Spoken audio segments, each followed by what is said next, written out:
Welcome to the Juice Box with Juice Springsteen, covering the week that was in professional wrestling.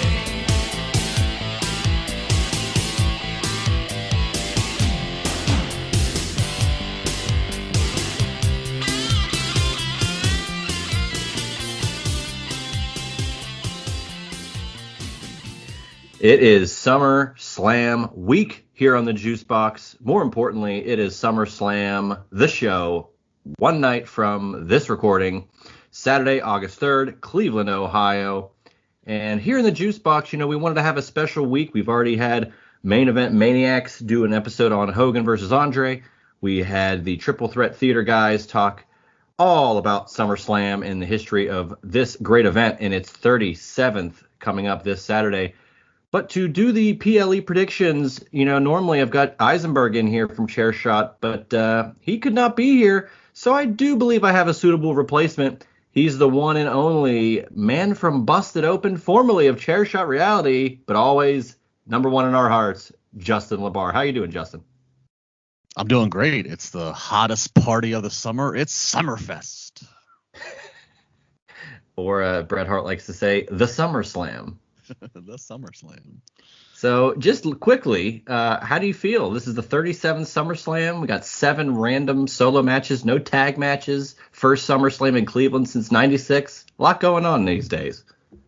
It's exciting. Yeah, the 96 SummerSlam holds a place in my heart. It's not like it's the greatest one in the history of SummerSlam, but I can remember growing up, and it just sticks with me closely. It was a VHS tape that I wore thin at the end of the At the end of it all. I love the memories of that show. And seven singles matches. And you look at the names that aren't on the card. You look at Bianca and Jade. You look at that none of the Wyatt Six are, they're holding that debut till Raw. No Jey Uso. I want to get every talent paid and visibly seen, but I'm also big about not having shows go too long, not burning your audience out, and also keeping in mind the Peacock, you got to have a 5-minute interval between each match because of the ad breaks. So I think when you look at it, okay, they have 7 singles matches. What does that mean? That means that they have just a insane amount of depth right now. Because all 7 of these matches, all of them are interesting for one reason or another. Obviously I can try to rank them and say which one would be my least favorite, what would be the first one to make the cut. Right. But it would be a championship match because all of them but one are a championship match, and you're not gonna not have a championship match on here. So yeah, this is exciting. Do you find it interesting that throughout the last 3 years we've had this problem, quote unquote problem, one world title, one tag title set, and with the bloodline now seemingly gone away, we have 2 sets of world titles, 2 sets of tag titles, but the tag titles are absent on this show, at least on the main card. Do you think it's already, not going so great that they split the tag titles up, not being even on SummerSlam main? And there's also a 3-hour pre-show. Do you think maybe they sneak onto there? Yeah, I would think with 3 hours of pre-show that they would send something out there. I know that they don't always do that anymore, and they will just have 3 hours at the desk and video packages and correspondence around the stadium and with the fans, but. Yeah, you would think why expand it to 3 hours? Because normally it's not 3 hours. I don't even think WrestleMania's pre-show is 3 hours. So I think this is a tag titles are I understand having the 2 different tag titles because you have 2 different brands, but it has proven to be a tough thing to uphold for as long as they've done it that way. Keeping a stable tag division in the first place can be tricky just alone with injuries, so I'd much prefer to have one set of tag team champions and let them be afloat between the 2 brands. I think that would make life, quite frankly, for creative a lot easier.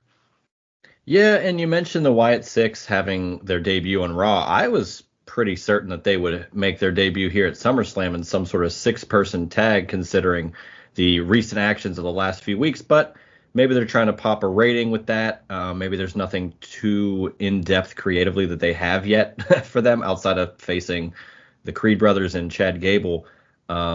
But, you did mention 7 matches. I don't know if I could take any of these out. There are a lot of important stories on this card, regardless of titles or not. I mean, the most important match arguably does not have a title on the line. So we'll get into that. I do want to bring up a couple quick points because, it's always fun having you here in the juice box. What are your thoughts on the Tony Khan, Shane McMahon photo that quote unquote leaked recently? I mean, right now it's great for AEW, right? I mean, that's great buzz, in a time where you're competing against your competitor has SummerSlam and everybody on television is competing against the Olympics. You're a month away from All In Wembley, so it's a great bit of buzz. I refuse, that obviously that picture, that's not an accident. It gets out. It's not, it's not like a cat burglar Mission Impossible to himself into the room from the ceiling, snapped a photo and then eluded them and got it out on social. Like, obviously the photo was taken and it's, been allowed to get out, however exactly it got out or whatever, whoever is pushing for it to be out, whether that's Shane or Tony or both. It's a great bit of buzz for AEW.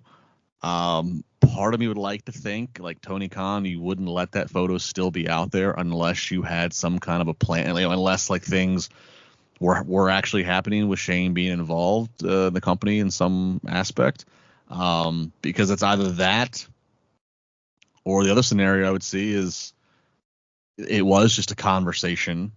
Tony was okay with the photo getting out there because he loves the buzz. Tony loves Twitter, so he sees it trending on Twitter. That's a huge thing for him. But if it truly was just a conversation that he allowed to prove happened via that picture, and if there really is no ink to paper, we've seen this before over the years with Brock and UFC and things like that. I mean, it could be that kind of buzz could be the momentum and or leverage that gets Shane back on WWE TV very, very soon. And what I mean very, very soon, like it would, if truly, if that was the situation, if there's no ink to paper, and if Shane was just having a meeting to have the meeting, just to talk and just, that never hurts to listen.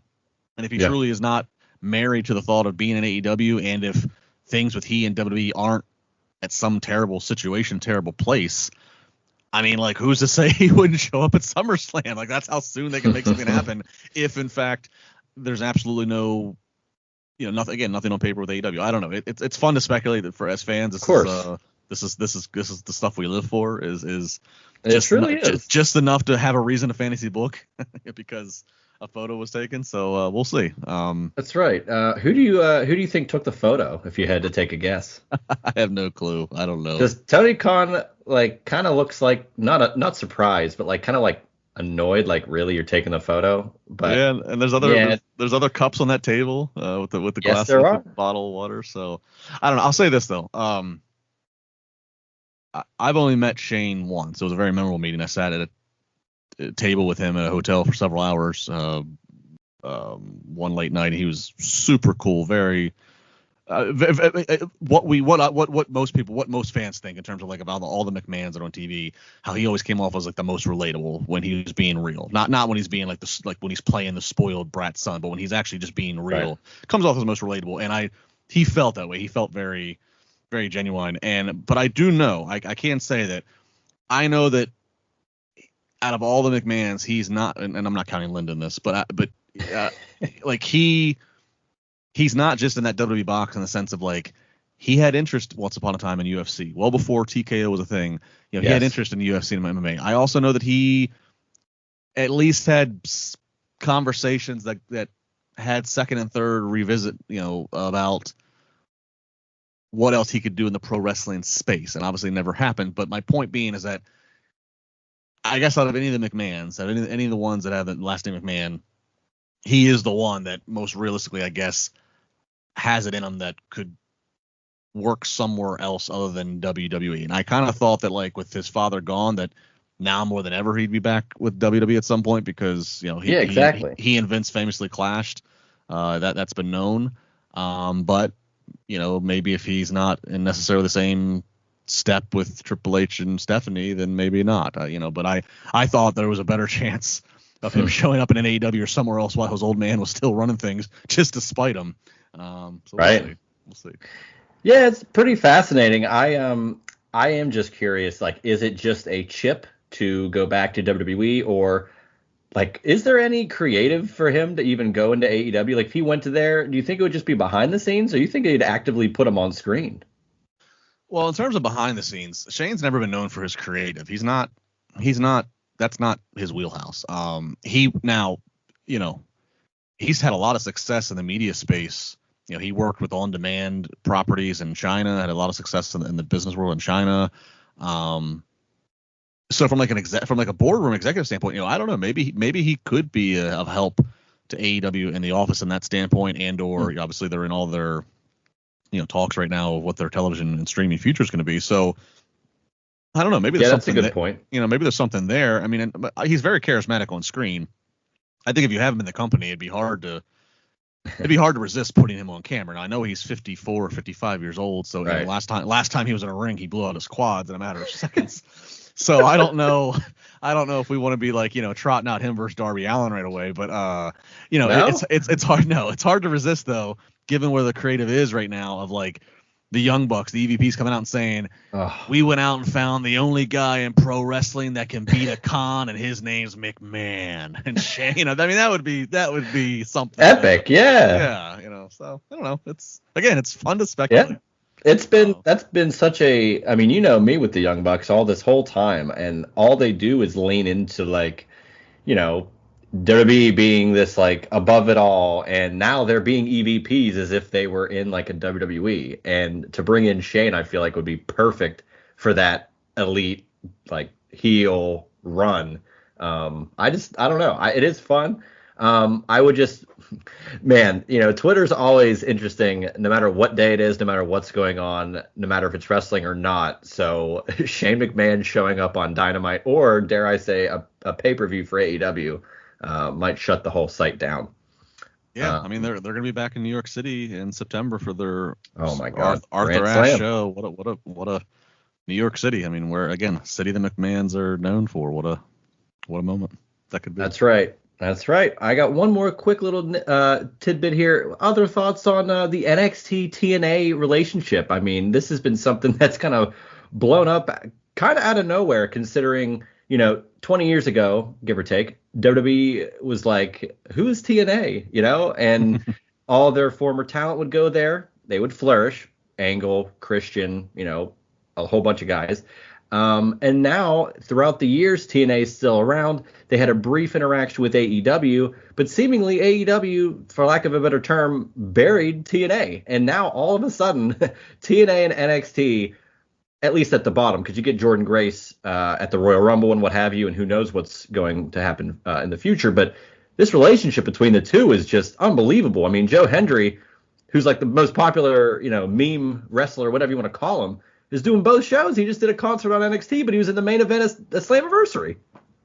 Yeah, it's wild. And you're right. TNA's last working relationship with AEW is very lopsided. AEW completely in favor of that one. Yeah, this is pretty crazy to watch. It's exciting given the roster that TNA has, both of names like Jordan Grace, names like Joe Hendry, but also the fact that the Hardys are there and Nick Nemeth's there. So you have these former WWE people also there who, I keep saying like, wait until we get around to Survivor Series time. What if we had like an NXT versus TNA kind of, man, and then imagine some of the former WWE names saying no, yes. I'm planting my flag with TNA. Imagine AJ Styles saying that. Or well, I was thinking the guys that are currently at TNA, like the Hardys or Nemeth. Oh, but yeah, right. But what if there was a swerve like AJ? He could be the one that's at the top of WWE, and you'd never think, he'd go back to TNA, and he's the one. He's like the what was it, Steve Austin with the Alliance? Well, yeah, or even more famously, imagine if it's a team versus team thing, and we get a good down to the wire, and TNA has a mystery person. Who's the third man? And all of a sudden it wasn't AJ Styles or somebody who literally pulls a Hogan who does the double cross. Wow. I don't know, it's fun. But bottom line, it's fun. It's pretty cool. Apparently, I guess the TNA wrestlers are able to use the PC. They're able to train and use the PC. I heard that as well. Which is very cool. Yeah, it's great. I mean, I'll say this, there has to be a reason long term, or at least a potential long term of why WWE would even feel this out and give us a chance. And again, with new management, with new ownership now, with TKO, I have to wonder, like, okay, what's so valuable about TNA, and it's their tape library, and oh yeah, the amount of things that you could do with that tape library, especially as WWE, the network is still on Peacock domestically. It's everything else internationally from that is gonna go to Netflix, and then who knows long term how long the network's on Peacock, or even if it is, regardless, they're always gonna have a network streaming somewhere. So like, what they could do if they had access to that tape library, whether it's access due to the working relationship or whether they flat out just purchase TNA one day. Yeah, which we've thought is gonna happen for years. Right, but now it looks more reasonable than ever. You know what I mean? So I don't know. And it would actually benefit TNA, not that they would just be bought out. It was like it would actually help them, maybe. Yeah, really. So it's I mean the amount of guys that WWE has that they could benefit of having the tape library history. It's crazy to think, but it's wild to think, but it's entertaining. This has been a well done cross forbidden door, whatever you want to call it. It's been really well done by both brands. Yeah, man, it's pretty unprecedented. I just for all the years we were like, well, TNA is going to be sold. It's going to happen. Here we go. And AEW came up and it became a thing, and TNA was still around. And now TNA not only worked with AEW, but now they're getting promoted and utilized by WWE at an extent that I never, ever would have imagined. So if you're a wrestling fan, man, you said it earlier. It's just there's so much going on. You can't really keep up, but that's the best part. It's like we got SummerSlam. You don't even get a chance to breathe. You got Wembley, Bash in Berlin's the following week. Like there's so much going on. All out's the following week after that. Well, I think it's 2 weeks after. I think they pushed it to the second week of September. Oh, okay. Well, so even still, unless that is. Wait a second. Am I crazy? Because I feel like that day. I feel like it's All In on the 25th, and then Bash in Berlin's the next week, and then All Out's the following week after that. You know what? You are right. It was gonna be the first, but because of that, they pushed it to the. It is, so it's 3 weeks in a row. 3 weeks. Wow. Good Lord. All right. Well, plenty of stuff to talk about, and there's a lot to talk about. SummerSlam tomorrow. It's a huge event every single year, the 37th annual. You and I famously were in Brooklyn for the 2015 edition of this great event, one of the first, if not the first event we really traveled for. Hell of a time in Brooklyn. I remember we had hibachi, good time. We had some drinks at 12:30, 1 o'clock, and maybe neighborhoods we shouldn't have been in, but a lot of fun. Shouldn't have been walking in. Yeah, shouldn't have been walking in. Yeah, I mean, not have been there. Yeah, the Brooklyn trips some of them all kind of mesh together as somewhat of a blur, but I do remember certain things and certain ones. The things you just said there, the drinks and the bookers. Oh yeah.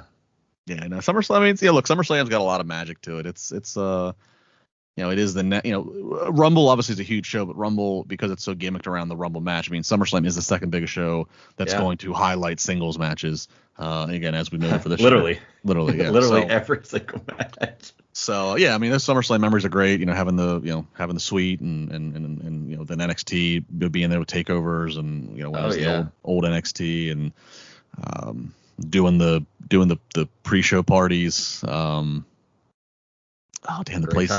The name of the place escapes me, but it's not even there anymore, so I guess it doesn't matter. But we closed it down. we literally closed it down. Yeah, great memories for SummerSlam. Absolutely. So let's get into this 2024 edition of SummerSlam. Like we've been saying, 7 matches, all singles matches, all except one are for a championship. And we'll probably talk about that match near the end. First of all, what match do you think opens the show, and what do you think closes the show? So you have, whenever you have the 2 world titles on big events like this, I sometimes lean towards, separating them as far apart of the card as possible. So having one of them go first. I'm kind of leaning towards Priest versus Gunther first. Again, separate it, let it have a lot of space to be away from Cody and Solo. Let it be away from Punk and Drew. And, obviously, I love Damian Priest, and I hate to see the title reign end, but I think it's going to end. And I think, again, you want to give Gunther and his celebration, his moment. its own time. You don't want to have it again clustered, on the back third with some of the other big things that we'll talk about. So I'm gonna say Priest versus Gunther, with the thought that Gunther's probably going to finally win his first WWE World Title. And what do you think main events the show? Well, I think that going into this, I think Punk and Drew. Okay. I wouldn't want to ask anything to follow that, and I think that's like the most deserving, both because the story's so hot, the attraction that Punk hasn't had a singles televised match in WWE since January 20th of 2014. I just think that, to me, especially, and then it also stands out because it's not for a title, but yet it feels like it's the biggest match. I think that should be, but I can also understand if a certain somebody is going to return in connection with the Cody solo match. I understand why you'd want to put that last. So, we'll see. We'll talk about it. So you mentioned Gunther, Damian Priest first. I will be in agreement with you, and let's talk about it first. Damian Priest defends his World Heavyweight Championship against Gunther. This stems from King of the Ring, where Gunther wins, and now it has stakes. You get an automatic world title match at SummerSlam. I firmly was in the camp of, well, this is Gunther's time to shine. He's going to win. No doubt about it. And then as the weeks have led on, these interesting promo battles, not that they've swayed me, but I'm more interested in Damian Priest as a babyface now than I have been more than ever. I still am going to lean to Gunther winning this, as you said, having his first world title. And instead of trying to win the championship at Bash in Berlin, I would like to see him walk into Bash in Berlin as champion. Well, I'm going to ask you what your prediction is, and do you think there's some sort of Ludwig Kaiser interaction, or, does Gunther just straight up win this match? And Priest as a babyface, do you think it works better as a babyface than a heel, even though he was champion now? I mean, if he's a babyface, he's not champion. Do you think that works for him? I think in terms of any interaction, I'm not looking for Kaiser, but I could see if Finn Balor makes his presence known. They've obviously been teasing some Priest-Balor tension. And then Balor's issues within the group might come into play later with the Rhea match. So, okay. I think Gunther wins. Maybe Finn Balor has a hand in it, but I don't think it's going to be a cheap win. I don't think Gunther's going to pin him, and it's going to be like, oh my god, like he only won because of this. I think there might be again. By. Yeah, no. I mean, look, it's clear, and rightfully so. It's clear that Triple H is a big fan of Gunther. Obviously, the way he was booked in NXT, and then having the historic IC title run. So I think Triple H has been waiting for this, again, rightfully so, positioning Gunther to win the King of the Ring, to have him in this spot. So, and I also agree with you. I think it's almost better to have Gunther like a Bret Hart Canada situation. Gunther's going to be a heel winning it here, but he's going to go into Berlin. I know technically he's from Austria. It's not Germany, but it's close enough in the region. He's going to go in there being a huge fan favorite, and it'll be Bizarro World for that night. He'll be the huge face for the night, and his opponent will be the heel. Yeah, right. Priest, I agree with you. The promos have not necessarily swayed me to make my prediction change, but they've done a lot of good in giving more context to this match. That way this match wasn't just Gunther won a tournament, so he's number one contender, and he's been waiting around all summer for Priest. This made it more personal. It has made Priest more relatable. More people can relate to, working hard and earning everything they had versus the, Gunther speaking as like the elitist. So I agree. I think Priest probably is going to be a babyface here moving forward long term. And again, whatever happens with within the Judgment Day could help further accelerate that. And I think these promos have done a good job. I hope it's enough. I hope it's enough, and I hope whatever is going down within the Judgment Day drama is enough that he doesn't lose a ton of momentum. He's going to lose a little bit just naturally when you lose a world title. Most of the time, it's hard to avoid that. But I hope it doesn't just, I hope there's enough there where people feel connected to him. And who knows, maybe he has another run down the line where he gets a title. And when he does it that time, it's not him cashing in as a heel, but it's him winning it in a triumphant victory as a babyface. Right, and I am in pretty much full agreement with you there. We discussed this on the previous Triple Threat Theater this past week, discussing SummerSlam in general. Do you like that King of the Ring has this little set in stone stake as, you get a world title match at SummerSlam? I had mentioned on that episode that I believe in 94 and 95, so Owen and Mabel both won King of the Ring and then got a subsequent title match at SummerSlam. And I think maybe at 2002 with Brock Lesnar that happened as well. But outside of that, I think this is a really unique idea. You have Royal Rumble, get you to WrestleMania, and that's how it's set up. You have King of the Ring, Queen of the Ring, get you to SummerSlam, and then you have Money in the Bank as that little wild card, whether they cash it in or not before SummerSlam or not, but it's always a potential. Do you like having the stakes for King and Queen of the Ring going forward, or do you think this is like a one-off? No, I like having the stakes. I mean, it was a little. I mean, the timing is a little on the calendar. Like, they win it just as you're starting the summer, and then. But I think they've made it work with Gunther and with Nia. They, they're kind of lurking throughout the summer, waiting for that title match. But I feel like overall, it hasn't felt awkward. I felt like, especially for Gunther, he was just kind of like smiling and pacing, and just, he got in the middle of Priest and Rollins and was just happy to be there and was happy to like watch them beat the hell out of each other, and I'll be here waiting, and I like it. And I think even going back in the 90s, you're right about 94, 95 and 02. And I think I think every year, especially going back to the 90s, as I'm jogging my memory here, I think every year they probably wanted to, in a perfect world, like, and obviously when Vince and Pat Patterson and all them were booking, like, that in a perfect world, I think that's what they always wanted to do. It was just 93 Brett won it, but that was a very complex year of where they were, deciding to go with Lex Luger all of a sudden as the babyface. So Lex Express, 4th of July on, and then 96, was supposed to be Triple H. Curtain call happened, or Madison Square Garden curtain call happened. So then Austin gets it, but it's like it wasn't quite time to line Austin up against your only babyface you really had in Shawn Michaels. So that doesn't happen in 96. 97. And it also just happened to work for Stone Cold. He didn't really need to have that title match. It worked out. They didn't plan for it, but. Right. And obviously, look, 96 was a crazy year for WWE in terms of they're just trying to stay afloat. They've just lost Hall and Nash, and the NWO starts. I mean, they're just trying to keep the doors open. So you look at the years. I think in perfect world they kind of wanted that, but then you got into the chaos of the Attitude Era where, title changes could happen so quickly and back and forth, and so I think it's how it should be. If you're gonna do the tournament. You already have Money in the Bank, which gives people a year's worth of potential creative to hold on to that. So if you're going to do the tournament for something else for a number one contendership, it needs to be a more immediate return. So I think doing it as a summer gimmick works out. The old summer gimmick. That's what this pay-per-view should be called. Summer gimmick. The old summer gimmick. All right, let's get to the other, Queen of the Ring, Nia Jax. So Gunther, no matter what, we both think is going to win. Yeah. Okay. Nia Jax, who is Queen of the Ring, taking on Bayley for the WWE Women's title.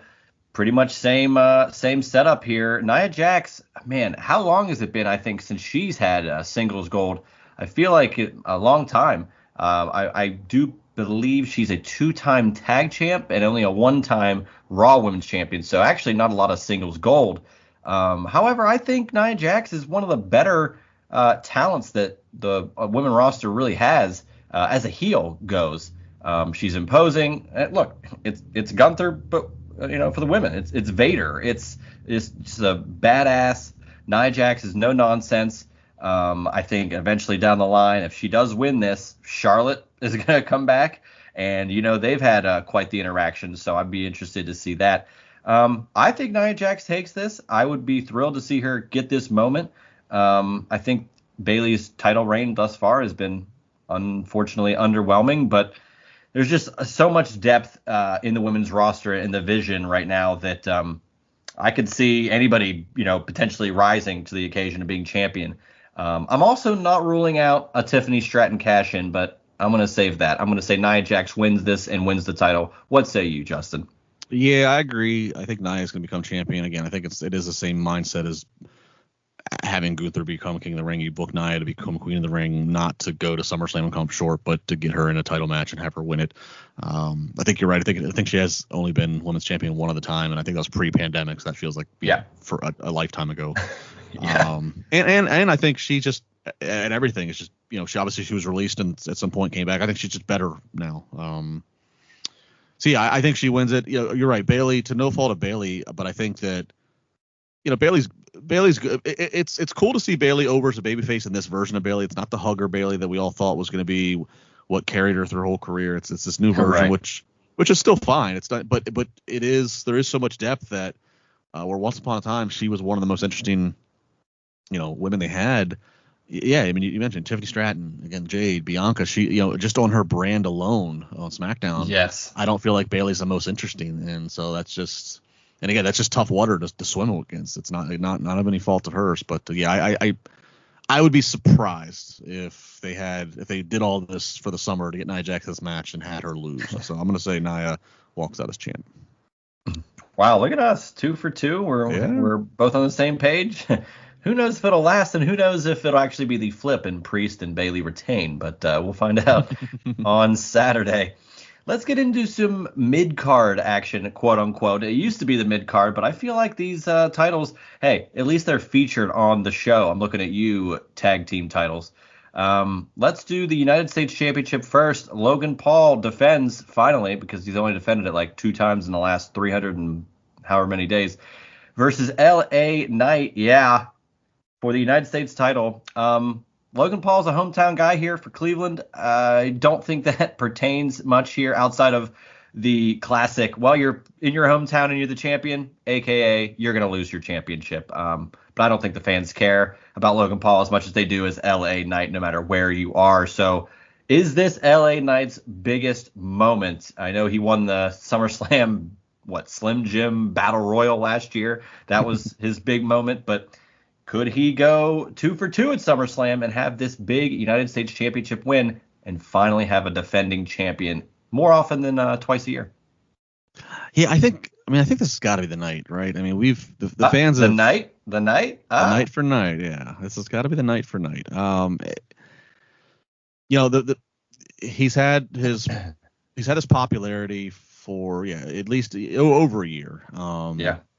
He did some tagging with Cena, and he's had some moments. And I can remember when Cena made that surprise PLE appearance. It was like advertised like just hours before when they came to Pittsburgh last year. Yeah, payback. Yeah, and I can remember where I was sitting, Cena being in the ring, and he heard the LA Knight music and entrance, and I remember him like mouthing to the crowd, to the ref, like, wow, like he was like genuinely blown back by like the popularity, and when I remember thinking to myself, like, all right, LA Knight just might have won over John Cena, and that ain't nothing right, for your political career within the WWE. So I think they got to give LA Knight and his fandom something, but until you run short of just you run the chance of people just giving up on him, and it's like, for what, and why not give it to him? I mean, the guy can talk. He can work a WWE match perfectly fine. He's remained healthy. You hear the rap you hear about him as he's very confident. He's very, but like, that's what you want. You want a guy that's walking in there that thinks that he can main event WrestleMania. That's the kind of attitude. As long as he's not being disrespectful to people, which I've never heard that, then yes, you're fine. So yeah, I think he wins. It is interesting. You're right. It's in Cleveland. That's where Logan Paul's from. But I don't think that's gonna. If anything, I can see them counteracting that with, the Miz is hosting the show. Maybe they counteract that with the Miz, who's a babyface right now somehow.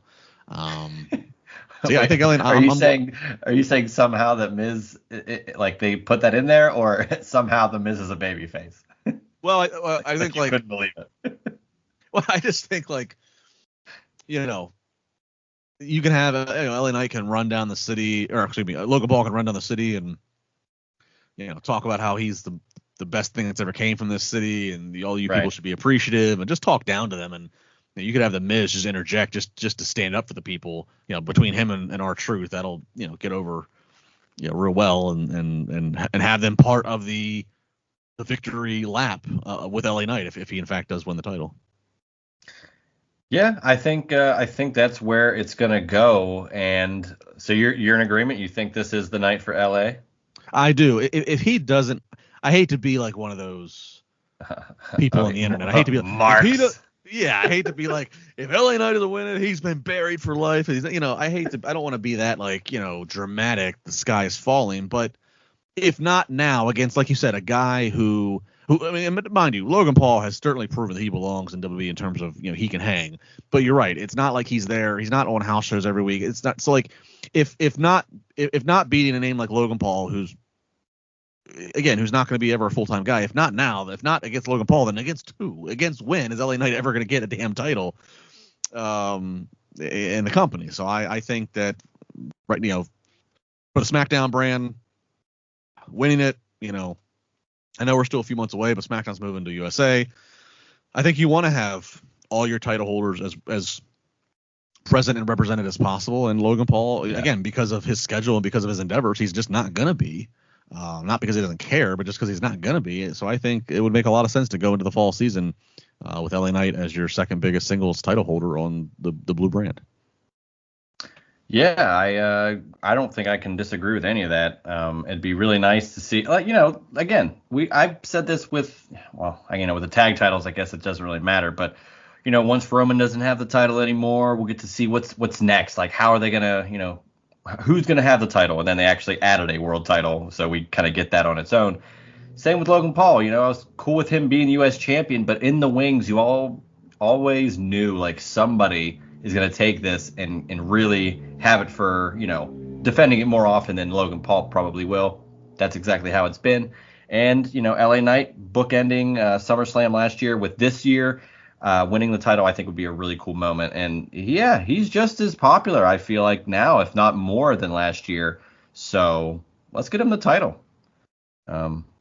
Which would be pretty interesting. That'd be 3 for 3 for us. It would be. And I don't want to be ageist. And again, guys, what was old once upon a time in pro wrestling in terms of an age is totally different now with technology, with what we education, what we know, with just lifestyle in general. These and everything.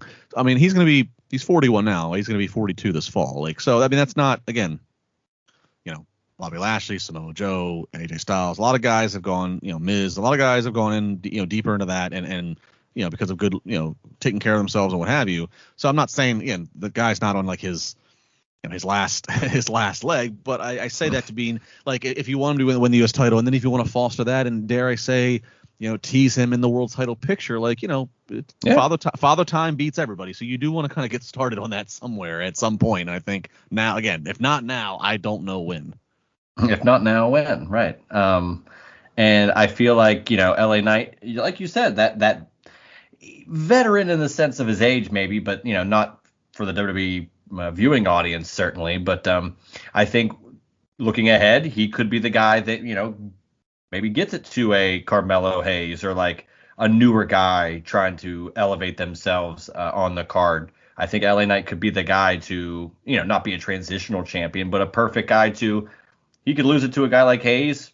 I don't bat an eye at it, and I think LA Knight would probably be better. At least he was champion. Then, like you said, maybe get back in the world title picture. The only time he had that opportunity was when Roman was champion. So unless you're Cody Rhodes, you were never going to win. But if LA Knight wins the U.S. title at SummerSlam, or again, if he doesn't win here, I can't imagine how he's going to have a title. Like, I can't imagine him getting a unless Logan Paul has one of his entourage people that like just blatantly screws LA Knight, and like Knight gets a rematch at Bash in Berlin or at Bad Blood. Like again, unless that happens, otherwise it's like, why does he not win here? But he wins, have him win the U.S. title here now or relatively soon. He has a U.S. title run for the remainder of this calendar year. Maybe loses it, like you said, to somebody who he can help put over who's younger. But if he has a mid-card title run, a serious one, then when you get to Rumble, he's another person who you could at least sell to the audience as like, all right, this might be LA Knight's Rumble where he's moving again, especially again when you have 2 world titles. Yeah, 1 world title you might know, okay, this is going to be bogged down with Rock and Roman and Cody and whatever else. But there's still another world title. So just I again, if not now, when? So come on, LA Knight. All right. And let's go to the other quote unquote mid-card title. I thought this was going to happen last month, but it did not. Braun Breaker was unsuccessful in defeating Sami Zayn for the Intercontinental title, but he gets another chance. I will be barking like a dog in the dog pound for Braun Breaker. Exactly. I was a huge fan of the Steiners, Rick and Scott. I think Braun Breaker has the best parts of Rick, the best parts of Scott. He's got some of Goldberg in him. He's an unbelievable talent. And it's kind of not the complete opposite, but it's the same thing with LA Knight, but younger. This is his time. Give him something that he can, defend this IC title over the course of how many months he's champion. And then whoever beats him would absolutely then, as long as he has a longer reign, the person that takes it away from Breakker would then get elevated again, and then, like you said, then Braun Breaker by the time we're at Rumble. Wow, this could be a newcomer that could go deep in the Rumble, and I already think you could put Braun Breaker in the Rumble, and he could be in the final four if you did the Rumble tomorrow. But I don't think Sami Zayn needs to be champion anymore. I was kind of iffy on him beating Gunther. I knew Gunther had to lose at some point to get to where we are, with Gunther winning the world title, but I didn't think Sami was the guy. I thought Gable was the guy, and they're doing a whole nother thing. So Sami Zayn, Braun Breaker. I got Braun Breaker taking this thing. What is it? Once bitten, twice shy. Braun's gonna rip his head off. So what do you think? So go ahead and clip this piece of Juicebox audio. You want to save this for the archive? I'm calling my shot now. I'm pointing. I'm standing in the batter's box and I'm pointing to the left field bleachers right now. This next Royal Rumble, if Braun Breaker's in it, if he's healthy and still with the company and all those things, if he's in that Rumble, I can feel very strongly about Braun Breaker setting the new record for eliminations of him coming in. And he comes in and he just hits those ropes like he does, and he just starts spearing the hell out of people and just chucking them all. Dogs. I like that. They're going to be in Indy, so Pat McAfee and all of his boys they're going to be barking like crazy. It'll be a whole thing. Yeah, I hate to be boring and agreeable, but I think the same. I think, and I, like you, I was so shocked that he got his first title match at Money in the Bank and he didn't win it, and so then for them to run it back, and I know that he had to earn it. I know that he had to it wasn't like he just got a rematch. He had to earn his way back into getting this title match again, which well done by Creative to do that. Very, very good. I'm glad they're listening. Right. But for them to roll this out again, you got to think, well, surely he's not going to win it or he's not going to lose it 2 PLEs in a row for the same title against the same person. So yeah, and I don't know if you call, maybe I misheard, or maybe I'm wrong. So last week, it's all very possible. Last week on Raw, did Braun? So he got up there and he did the Frankensteiner thing. He does the Hurricane Run off the top. Yeah. And McAfee called it. McAfee said Frankensteiner. And then did Michael Cole give Pat? I thought I heard Cole go, Pat McAfee coining it the Frankensteiner. I was like, I'm pretty sure it's been that for 30 years, Michael. I definitely heard that bit, but I thought, again, maybe I'm wrong. Maybe we heard two separate things. I thought Cole tried to correct him or downplay it. We're not call it something else. It's not, I don't know, because they really haven't. He's Braun Breaker. He's not Rick Steiner's kid. That's not how they present him. And I know that they talk about that, and I don't know if it was because it's not like a Vince is screaming in his ear, damn it, it's not a Frankensteiner. He's not a Steiner. It's the Breaker. Whatever. Breakensteiner. The Breakensteiner. A Breakin' Rana. Yes. Maybe it's something like that where hey, we're not calling it the Frankensteiner. That's what I thought. But it's funny that maybe it's what you said where he's like, oh, that's a new one, Pat. Yeah, I could have sworn. Pat's just been watching the network.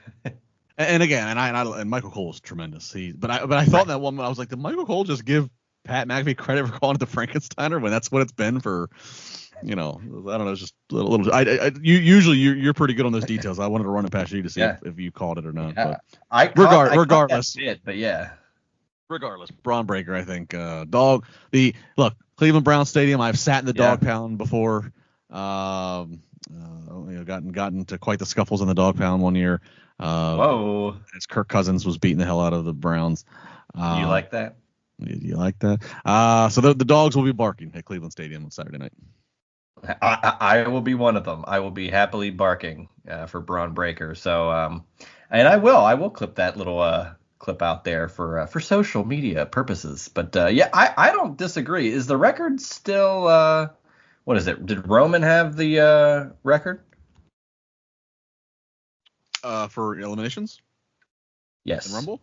Yeah. Actually, I'm gonna look that up right now. No, it looks like they have Braun. I feel like Strowman probably took it, right? Yeah, but it was in. I think it's in the Greatest Royal Rumble. Which does that really count? Does it? Yeah. I'm looking here. So I think cumulative time, shortest time, most eliminations, Greatest Royal Rumble. Braun had 13, but Lesnar in the 2020 actual Rumble had 13 as well. 13. Okay. So you can count them both, but 13. So you think Braun Breaker's going to get 4? He's going to eliminate almost half the field. Hey, I mean. And you remember the Lesnar one. That was when he started, and he just threw everybody out until McIntyre got him. That's right. Yeah, that's right. Wow. Other than that, Roman Reigns 12 in the year, famously, that Royal Rumble will never come back to Pittsburgh for booing Rey Mysterio for not being Daniel Bryan.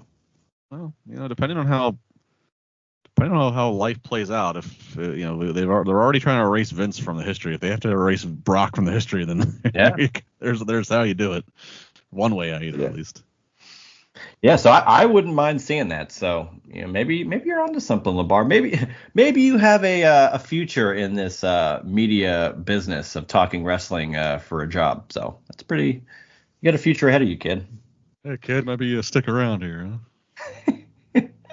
Oh man! All right, let's get into arguably the best or most important or most entertaining, whatever you want to call it. 3 matches on the card. We are going to start with the women's world title. Liv Morgan defends against Rhea Bloody Ripley. Man, I talked about the depth of the women's division, but it's more than just the women. It's the story. And I can believe it because we're in a new era, the Triple H, the Paul Levesque era, what have you. We're knocking on the door of an Evolution 2 pay-per-view or PLE for all the women, I feel. The story with Rhea, Liv, and Dom, the Judgment Day, all of these factors going in and out has been fascinating to watch each and every week. And I think we are now at the point where Rhea Ripley, who was the badass, still is, heel of the Judgment Day with Dom, has now seemingly gotten right at the cusp of becoming a full-fledged babyface. And I think it is a swerve, bro. I think Dom is actually going to help Liv Morgan throw Rhea to the curb. Nuclear heat for Dom. Liv retains, and Rhea is on her way as arguably the biggest babyface on the women's side, if not in the entire company outside of Cody Rhodes. What say you, LaBar? Juice Springsteen, I agree with you. I have no holes in your plot there. That's where I'm at. You're right. I mean, look, even prior to this past year's WrestleMania, Rhea was being cheered in every town. And I'm not just saying in Australia where her home country, right. Anywhere she was being cheered. It was the fun dynamic of she was one of the most getting one of the most loudest pops of the night, and she's there anchored next to Dom, who gets one of some of the biggest bit of heats from everybody and boos. So it was kind of a fun thing they were just kind of like leaning into. But now she truly is going to like both, because it looks like the Judgment Day is splitting in half, where you have Priest and Rhea who are popular, and even to an extent Carlito's kind of got the laughs, and of course you have Finn and JD who are clear cut heels. But yeah, if Dirty Dom does Rhea dirty right in her face and costs her her title, her not getting her title back. I mean, and then good God, you're off to the races of what then? Everybody just wants to see Rhea get her hands on Dom and kick his ass, and then I mean, so you got money there. Whether or not they would go an intergender match route or whatever, I don't know. Do you think they could do that? I think of all the talent, if you could pick 2 talent, a man and woman in pro wrestling today that could pull it off, Dom is one of the biggest heels in the whole industry. He can't speak without getting cut off by everybody. And Rhea is beloved and is, people compare her to China, and rightfully so. Badass, legit. And I think, could hang in the men's division. So could Rhea and Dom actually happen? Would the Paul Levesque regime allow it to happen? I don't know if you would. I agree that it would. I agree that Dom is such a chicken heel that it's not like he's some big imposing dude who the visual just looks bad of him even taking a swing at a woman. And then Rhea obviously is of stature was one of the biggest. I don't know if they would go straight up Dom versus Rhea obviously as interesting as it would be. I don't know if they'll go straight up. Maybe Dom and Liv versus like Rhea and Jey Uso, or I was going to say Damian Priest and Rhea, or even Priest. Yeah, especially if Judgment Day truly does split, and Priest is no longer champion. Then yes. And you can get the one-on-one interaction regardless. Yeah, so you could the mixed tag, so you're not just straight up advertising a man versus a woman, but you could still build the spot in there where Rhea could just hit her finish on Dom. But it's hard. It would be hard. I know WWE's obviously getting back to like normalcy in terms of like being keeping up with the standards in terms of like not being outdated, not being the Vince outdated, not being whatever. But I still think, and then obviously they have alcohol sponsors now again, so they are kind of like right. But I still think it could be in just in today's society, and everybody's quick to make something. I think if you have a straight up man versus woman match, and Dom even tries to throw any bit of offense, that clip can just not age well. Because it's all going to be out of context. Nobody's going to, all the people that are going to make the biggest are going to be people that don't watch the show. They don't know the story. They don't know that it's supposed to be this big fun thing. They're going to take it as, oh my God, look at this Latino man beating up this goth girl. It's so. But a mixed tag. That's exactly what they would say. The clickbait. Yeah. So I could see, I could see that being that. But a mixed tag where it's advertised as a mixed tag, but then for those watching the show, you just get to see her get one big piece of offense on him. I don't think there's no harm with that. But yeah, I agree with you. I think Liv retains the title. Out of all this, Dom was already a heat magnet. Rhea was already over like Rover. Liv has been the one who, and it sucks that it came about. It sucks the catalyst was Rhea getting legit injured from Liv. But it looks like Rhea's going to be okay, and her career's going to go on. So everything seemingly is fine, and it's great to see that Liv Morgan and this whole revenge tour thing really has taken off. It sure has, and I think it's going to culminate with Dom being the dirtiest he's ever been, arguably the dirtiest player in the game, some people might say. Let's get into an intriguing match that I don't believe will close the show. However, I think it could, even though there's no title on the line, and I'm talking CM Punk, Drew McIntyre, Seth freaking Rollins, special guest referee. LaBar, you're a historian just like myself, and I know for a fact, without even discussing with you beforehand, that you are alluding potentially. You seeing this match, you see the referee spot, you can't help but think, SummerSlam 97 also took place on August 3rd, and what was the main event of that? Brett, Taker, Shawn Michaels as referee. All three of those guys hated each other in one way or the other. Bad Blood's coming up in a couple of months with Hell in a Cell likely. And I just feel this is deja vu. I think Punk is going to somehow get this win by, pissing off Rollins, but Rollins ends up taking out Drew McIntyre. I don't think you're going to do a chair shot to the head or a spit take, but I think something similar is going to happen.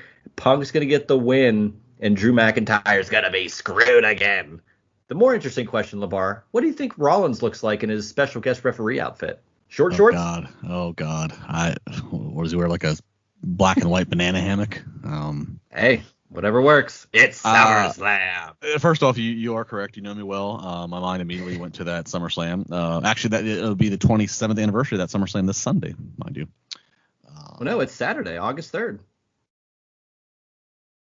No, but the anniversary of the one in 97, I believe, is August 4th. August 3rd. August 3rd? August 4th, 97 was Nitro 100, where Luger beat Hogan for the title. Are you sure? LaBar. What show is this? Come on. For once, I got the upper hand, baby. I could have swore it was August. All right. Well, nonetheless. Yes, that's where my mind went. But here's where I'm going to disagree with you. I think McIntyre. Oh, okay. And what's your rationale? Well, I think that obviously Rollins is the wild card there, and whatever happens in this, so whatever happens in this, obviously it's going to carry over it's going to carry over. And I think that once you have Drew and Punk here once, especially because you have a faux referee, so of course it is going to be ref discretion. It's going to be a no holds barred match. They're going to fight all over the place. They're going to brawl. Yeah. I can't really imagine Punk and Drew having this match under that context, especially because they made the people wait 8 months for it since Punk got injured. I can't imagine they made him wait. You mean Punk had to heal first? Yeah, but you know what I mean. Like, but everybody hung on to it. I can't imagine this match is going to be done, and we're gonna need to see Punk and Drew again. I think that you let Punk and Drew let them settle this, but I think Drew gets the win because he's the one he's racked up a lot of L's through all of this, And so I think he gets the win. He can kind of carry. I mean, it's almost like carrying a title in a way. He can carry that he got to beat Punk. Even barely. Even if he barely does it or with Rollins' help. Exactly. It's right. It's going to be under weird. It's going to be under a weird. Again, whether they carbon copy the 97, whether it is a straight, whether Rollins actually hits Punk with something accidentally or on purpose, but it's going to be under something funny here. So I think Drew gets the win under a funny context, and then Rollins and Punk was what they thought they were going with in the first place when Punk came back. Anyways, it's the one that all of us fans were like, ooh, these are the two that have been talking smack on each other. So that one they'll just start to move into that one anyways. I think it's harder to move into that, meaning it's harder to move into that Punk Rollins thing if Punk gets the win. It's easier to move into that Punk Rollins thing if Punk is disgruntled. Like, okay, I feel I may have lost the match versus Drew, but I got some good licks in and I made him bleed. So I'll put Drew McIntyre in my past, but Seth freaking Rollins, you're front and center in my present future, and that's where they go moving forward. So I could see that moving into Bad Blood, Right. Now, here's my, futuristic booking. Let's say your prediction goes to fruition.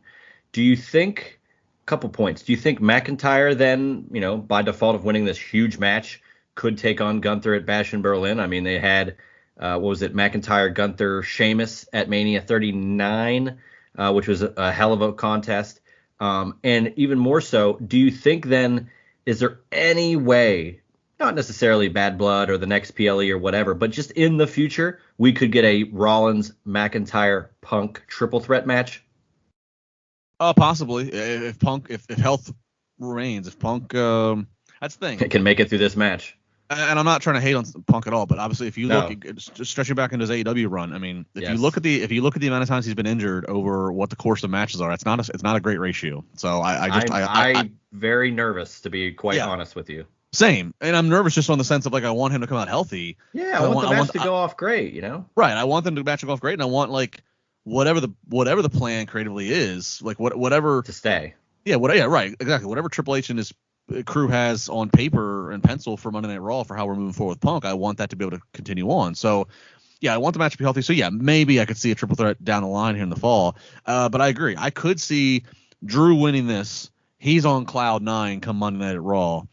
And then he's had such bad fortune. I could see him going on a bit of a winning streak where everything's falling in his favor, where he wins whatever match they put in front of him to name the next number one contender for who you and I both think is going to be Gunther, and he would be the perfect guy to combat Gunther if Gunther's champion at Bash of Berlin, because if you know that Gunther's going to be cheered there, you have no problem with Drew being the guy that everybody's booing, because that doesn't confuse the audience. It's like, all right, well, he's a heel anyways. It's fine. It's not like you're taking Gunther versus.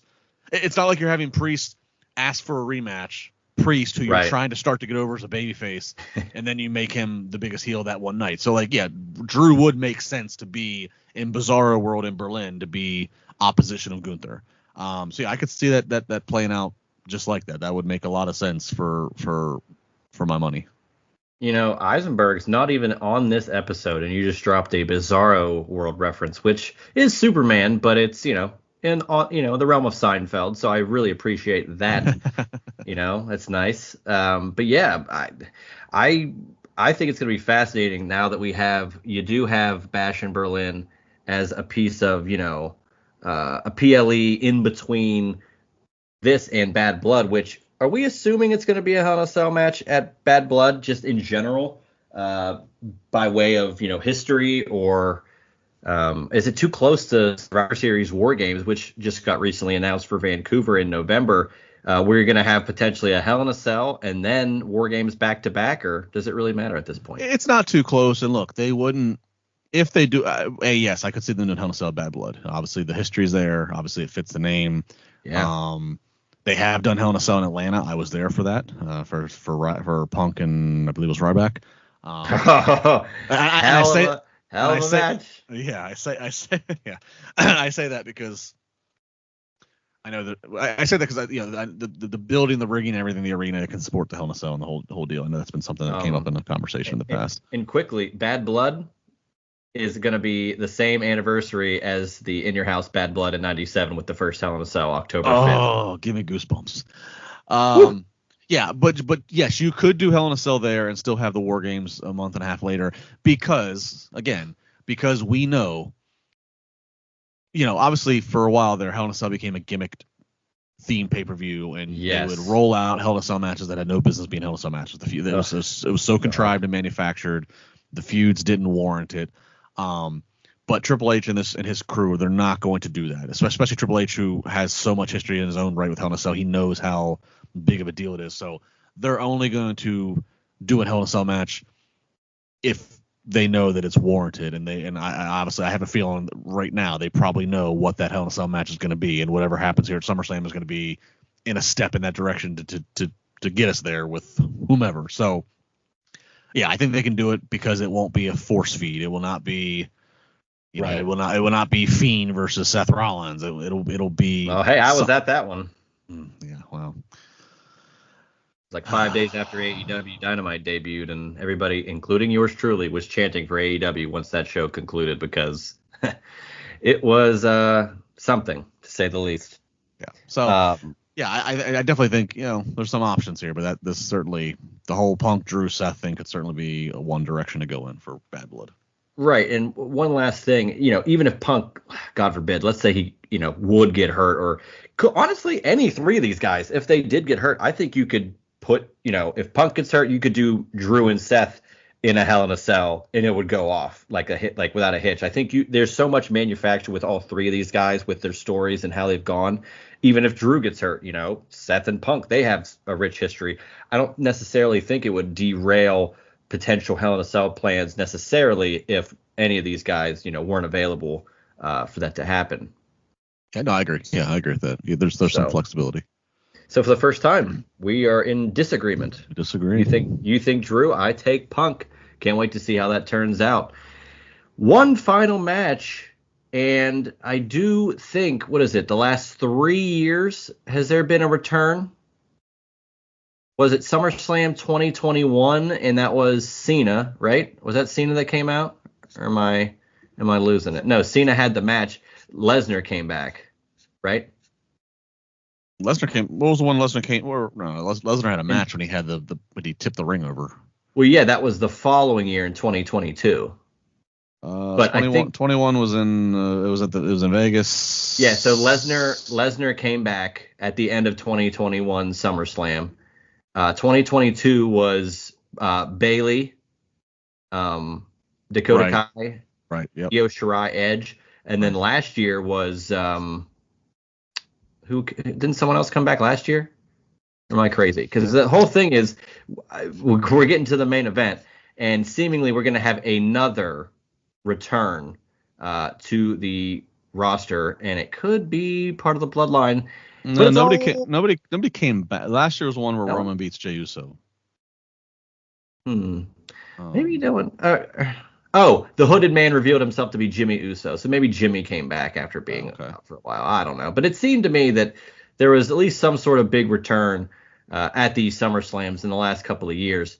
So as I present to you, LaBar, what we probably think and agree is the main event, seemingly underwhelming for the match, but the story of it all probably will dictate more. Cody Rhodes defends his undisputed WWE title against Solo Sikoa.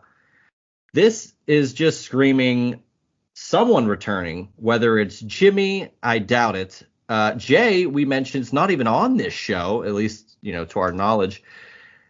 I mean, let's be real. Is Roman Reigns coming back at this show, seemingly after this match, because Cody would win and maybe get a beat down afterwards, and Roman makes the save on Cody, which would be crazy? Is that what's going to happen here? It could. I mean, if this match goes on last, then yeah, I would get your Roman Reigns autograph books ready. Because I mean, look, there's obviously a lot of story and history here with Cody and the bloodline, but you don't say. But let's be real. This does not feel like Cody versus Solo on its own. If you just say they're going to have a match and there's going to be no return of a Roman Reigns, oh my God, nothing. Solo's not winning the title from Cody. They're not introducing another new Bloodline 2.0 member. if you say all that, I'm sorry, but Cody versus Solo on this stacked card does not hold up to be last. If Roman's not coming back, then Punk and Drew absolutely should be last. But yeah, if the way the night unfolds, if Punk and Drew happens, and then we come to and realize, okay, so Cody versus Solo's last, I don't see how anything happens other than Roman coming back, like you said, something similar to Cody retains, and then it's a big old just crapshoot of chaos. Yeah, because again, no fault of Cody or Solo, but it's not gonna it can't. I don't see Cody just beating Solo, retaining the title, and then that's good night, folks. See you Monday for Raw. I just don't see that. No, you don't. You don't think it's just gonna be a happy-go-lucky, quick victory? Yeah, I think, and people speculate, oh, well, Jimmy could come back. Yeah, but I think if Roman has to come back, right? He has to avenge his loss, but in a way that is really against the new bloodline, because, I'm sure he doesn't have as much beef with Cody as he would Solo and any of the new bloodline guys for taking out the Wise Man and doing what they've been doing over the last few months. But if Roman's going to come back, doesn't it make more sense for it to be at a stadium show? Like, why are we're not going to have him come out at an 18,000 seat arena? I'm sorry. It's going to be at a huge event where everybody's going to be talking about it immediately. And, you're going to set up potentially going forward what we've got planned maybe at War Games, Bloodline versus Bloodline. Do you think I'm onto something there with if Roman's coming back, it's got to be at a big show like this? Yeah. Obviously you get a huge reaction. As because you could still pop the number, right? If he comes back as a surprise, and he doesn't have to really even do anything, it could literally be Solo and the Bloodline beating Cody down post match out of poor sportsmanship, and you could see, hit the music. There's Roman, Heyman by his side, of course. Roman doesn't even have to. He doesn't have to go and make a save or do anything physical. Roman could literally just slow walk or just stare down Solo and have Solo in the Bloodline 2.0 be like, oh damn, and you could go off the air with that. It could be Roman's presence. Roman's presence enough saved Cody Rhodes' body that was laid for dead. Because mind you, it really doesn't make sense for Roman necessarily to come out and all of a sudden be buddy with Cody and have his back in the fight. Not Cody's the one who still beat him for the title, so he should still have some. He should still have some business with Cody he wants to attend to, but he at least has respect for Cody, whereas he's got even more problem with Solo in this bloodline thinking that they Roman was a part of the Shield, part of that the Hounds of Justice. Even if he doesn't like Cody, I'm sure he hates the Bloodline 2.0 more, again, for taking out the Wise Man, Solo claiming the tribal chief, all these types of things. Let's say Roman does come back. Do you think, this is way just futuristic and what have you, but do you think that The Rock is in the plan for next year's WrestleMania to where this could kickstart that whole thing? Or do you think Rock doesn't even, Well, no, Rock's 110% in the plan for Mania next year, whether or not, what exactly happens here at SummerSlam, how closely it directly affects The Rock's that I don't know, but yeah, the Rock's The Rock's an absolute lock for next year. I think probably his involvement is probably part of Mania making the audible and saying, peace, Indianapolis, we're going to Vegas. Right, and I think you might have mentioned it, but I think maybe Rock did it not last year, but the beginning of 2024. Why not do one of the first Raws, if not the first Raw, on Netflix? Have something like that. You could pull out all the stops for that first show. That's been my big thing, has been, because it's on the horizon. Yeah, my big thing has been there's so many options for whatever they have. Again, they have a plan on paper and pencil. Whatever the plan for Mania is, there's so many moving parts between Rock, Roman, Cody, Solo, all these other Bloodline members, and oh, by the way, anybody else from the Bloodline or this that gets introduced to it. So there's so many different combinations of what it could be. I think most of us would agree probably the biggest Mania match would be finally Rock versus Roman. And this time it would make more sense because they'll build Roman up as Roman's now fighting against part of his family, fighting against Solo and this crew, and then The Rock could have led them, behind the scenes, and Roman speared the Rock on accident at Mania. Right. So the match they wanted to do in the first place that was going to be very contrived, this one's going to feel more organic and yes, this fits the story. But that still leads you to go, okay, you can't have Rock floating around on WWE TV, and he still has this huge unfinished business with Cody. And obviously whatever was handed to Cody in his hand, you have to have a Cody Rock match at some point. It would make sense that you get that match done before you do Rock and Roman at Mania, so that way there's no other distractions in the story. It is firmly just we are focusing on Rock, Roman. So I believe if you got to do Rock and Cody, of course that could main event any PLE anywhere, but wouldn't that be a huge deal if your very first Netflix Raw, which is going to, that's a generational shift of a change that we're moving Raw off of linear TV to a streaming service, the biggest first time ever, the biggest and OG streaming service in the Netflix. That to me, you get a stadium, or if not a stadium, you get an MSG or a damn big building. Stadium for Raw. I think they would do it if it was advertised. If I don't know the exact timeline, but obviously it would have to be more than a week. But if you did, let's not do Goldberg, Hogan, Georgia Dome. But if you had at least a month of advertisement of Rock and Cody were going to finally have their match and kind of settle their business, and we got some reveal of whatever Rock gave Cody, whatever. If you advertised for at least a month that was going to be the main event for the first Raw, and you got some again, we're talking about early January, so it had to be an indoor stadium if we're doing a stadium realistically. But that Raw advertising the Rock's first singles match. Oh my God, yeah. A, his first singles match and how long, and B, his first singles match on a Raw and how long against Cody, who Cody's no jobber either in terms of his drawing appearance. And some people even wanted Cody Rock this year for Mania. I was intrigued to see that match almost more than Cody Roman. Yeah, I think by the end of it, Cody versus Rock for the very first Raw on Netflix in an indoor stadium, you could do it. What indoor stadium? When do you think that stuff will come to fruition where they put together this? Well, is it going to be just the first week of January or whatever? Is it just immediately going to be there? Do we know that? Do we have that information? Yes, we do. Hang on, let me pull it up. It is. Okay. I have my records there. January 6th. January 6th is the I'm almost positive at the very first Monday in 2025 it's Netflix. So they're just going to go for it. Yeah. Wow. So I wonder when they'll get that, because what you just saying that kind of, I didn't even think about wow, they didn't even book a city for that. We don't even know the arena. We have no idea. I mean, they could PLE practically. They could go to Los Angeles and do it in SoFi. Oh my God, that'd be crazy. Indoor. Now you could also go.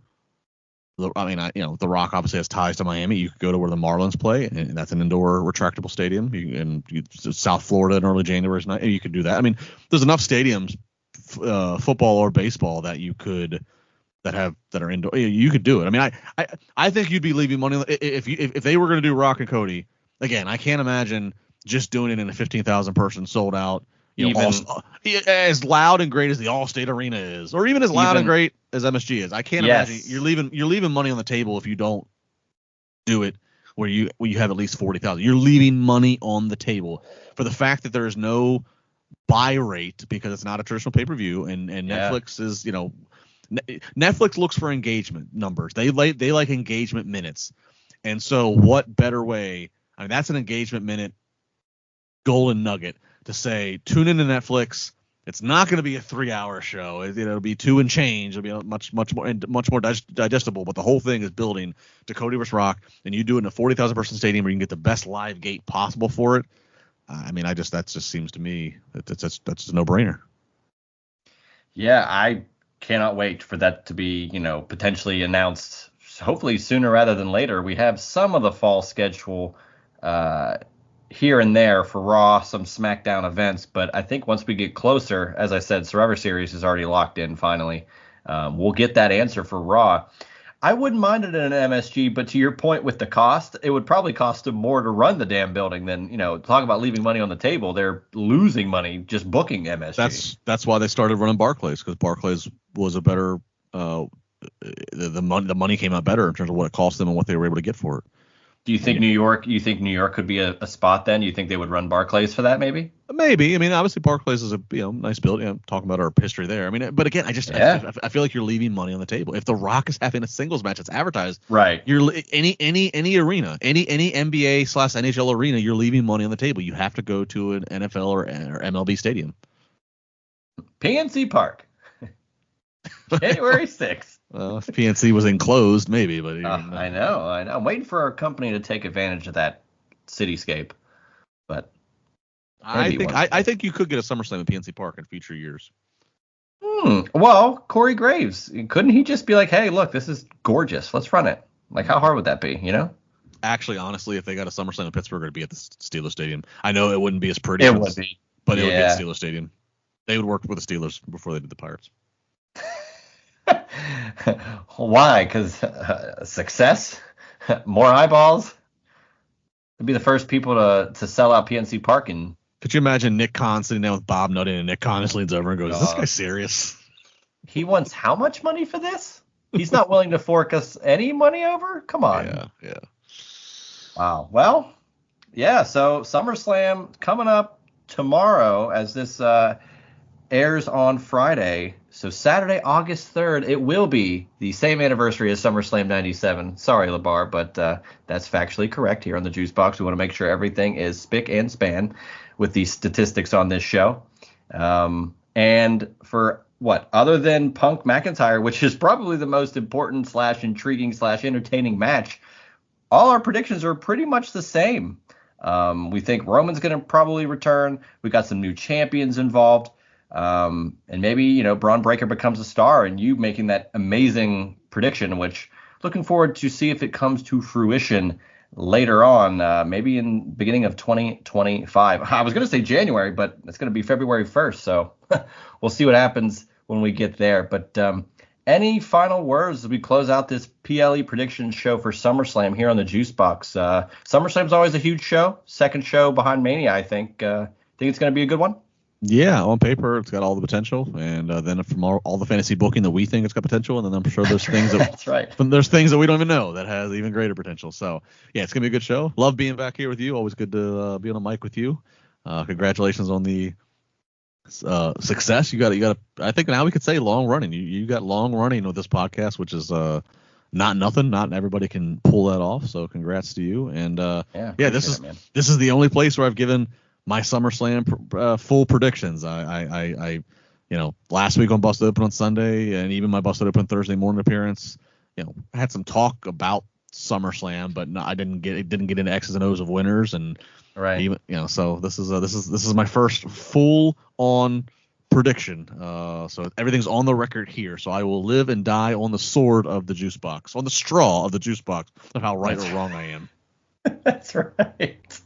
Yeah, man. I mean, anytime you want to give some predictions, you're always welcome. And I'm sure maybe down the line we can get you on for a SIP series, which is my sit down interview segment, which I'd love to tackle your life as a fan and just behind the scenes where you've been and backstage and some of the stories you've had in your career before you even got in the business of it all. So maybe that is something down the line we can run around and get into. But yeah, man, SummerSlam looks like a fun card. I'm looking forward to seeing it live and in living color in Cleveland at the Dog Pound. And looking forward to hearing your, post-game reaction, as it were, Sunday morning, Busted Open. You want to plug that before you head out here? Yeah, Sunday morning. Yeah, Busted Open 9 a.m. to noon on SiriusXM channel 156, or get the SiriusXM app and you can listen to it live or on demand. So you can track through the different parts of the show if you want to do that, or the podcast version is a 30 to 40 minute version of the 3-hour show. So it's it's free podcast, but the SiriusXM subscription or app does cost money, but it's well worth it. I really feel it's not because you get the show Busted Open, but you get all the other great SiriusXM content, music and talk wise. So yeah, 9 a.m. to noon Sunday morning. So yeah, all the stuff is going to go on Saturday night, SummerSlam, the press conference afterwards. Myself and my co-host Jonathan Hood, we will have all of the reaction right away, plus our colleagues David Greco, Bully Ray, Mark Henry. They're all in Cleveland, so who knows if they might drop in with us and give us some perspective from whatever they've been seeing or hearing. So it'll be a good time. So if you are a wrestling fan and looking for something Sunday to engage with, try to listen live. You can call in. We have live callers nonstop. So should be fun. Should be. Those are my favorite shows. Obviously, reacting to the PLEs because there's just so much to talk about, and we're all like high on emotion trying to process everything that just happened less than 12 hours ago. Absolutely. And I mean, you guys have busted open on your way to, if not already doing 24/7, coverage of damn near everything in pro wrestling. So shout out to you guys. Congratulations on all that. I feel like you guys are pretty much at the forefront of, I guess, wrestling coverage, as it were. I mean, you got top guys on there all the time. Yeah, I mean, it's worth mentioning. I mean, the only statement from Shane McMahon has been delivered through Busted Open. It was delivered on our Wednesday night after Dynamite show. Yeah. Via Bully Ray. Shane gave a statement. Shane texted him a statement. So that's the only bit we've heard from Shane McMahon is a statement that he gave. So yeah, Busted Open is definitely it is must hear. That's right. And anytime you are on the Juice Box, it is must hear as well, because this show literally would not be around had it not been for you and I interacting, almost 10 years ago. I mean, next year will be 10 years since I became the intern with you, Trib Live. Wow. Like I said, SummerSlam 2015. So that'll be 10 years next year. So without that, we don't have what we're doing now. So I appreciate you coming on, man, and looking forward to hearing what you got to say after SummerSlam, and looking forward to seeing what happens at SummerSlam this weekend in Cleveland. So for Justin LaBar, I am Juice Springsteen. This has been the 2024 SummerSlam PLE Prediction Show right here on The Juice Box. That was The Juice Box with Juice Springsteen. Make sure to subscribe to The Juice Box wherever you listen to podcasts.